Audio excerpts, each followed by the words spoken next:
बहार का जिला मधुबनी अपने आम के बागात के लिए मशहूर है।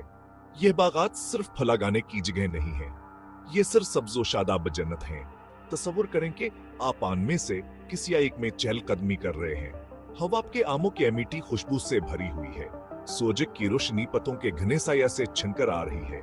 जमीन पर धूप छाए है।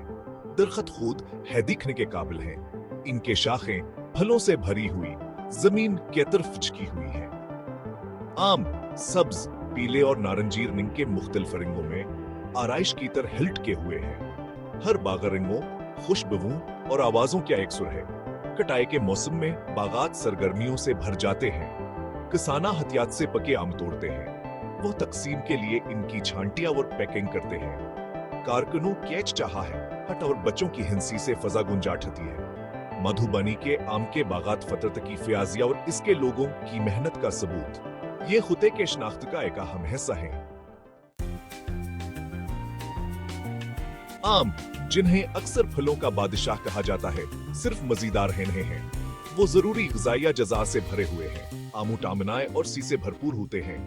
ये फाइबर और एंटीऑक्सीडेंट्स का भयानक अच्छा जरिया है। यह ग़िज़ाई अज़ा मजमूई सेहत और तंदुरुस्ती में मावन है। भारत में आमों की बेपनाह सकाफती अहमियत है। वो खुशहालिया और मुसरत की इलामत है।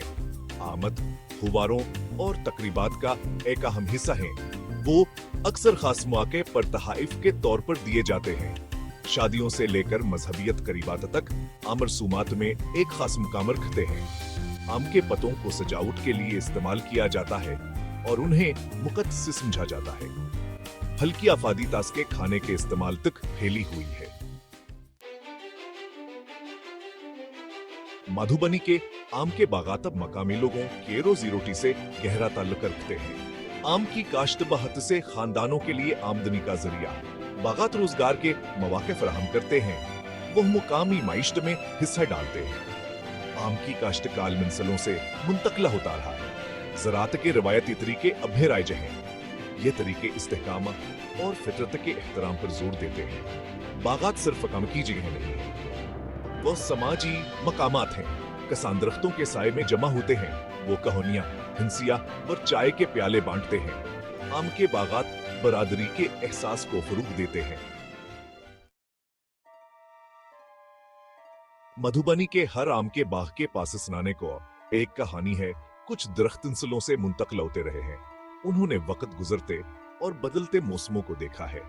मकामी लोग दास्तानों में आम के दरख्तों कस्से भरते हैं। एक मशहूर कहानी एक जादुई जो आम के दरख्त के बारे में बताती है। अस दरख्त ने ऐसे फल पैदा किए जवामर जैसे लजीज थे। एक और कहानी एक ऐसे बादशाह के बारे में है जिसे एक दोशीज़ से प्यार हो गया। उसने इस एक आम के बाग के साए में मनायाज बानी रवायात के जरिए मुंतकिल होने वाली का कहानियां बागात में जाद और हैरत का एक लम्स शामिल करती है। वह मौजूद हंसल को असकी जड़ों से जोड़ती है। आम के बागात कहानी सुनाने के पायदार ताकत का नंधा सबूत है। मधुबनी के आम के बागात हवास के लिए एक दावत है। वो खते की भरपूर सकाफती वर्से की झलक पेश करते हैं। पके आमों की मीठी महक, चमकदार रंग और पत्तों केसर सरा टाइक नाकाबिल फरामोश तजर्बे तख्लीक करती है। बागात सियाहों और मकामी लोगों को यकसा तौर पर अपने तरफ मुतवज्जह करते हैं। वो ताजा आमों के जायके से लुत्फानंदोज होने आते हैं। वहां कदर तीजंतों की खूबसूरती में डूब जाते हैं। आम के बागात जिंदगी की सादा खुशियों की याद दहानी कराते हैं। मधुबनी के आम के बागात का दूर हवास के लिए एक सफर है। ये फितरत से जड़ने का मौका है। बागात सनभल की पायदार कशिश का सबूत है। वो मधुबनी के शिनाख्त का एक अहम हिस्सा है।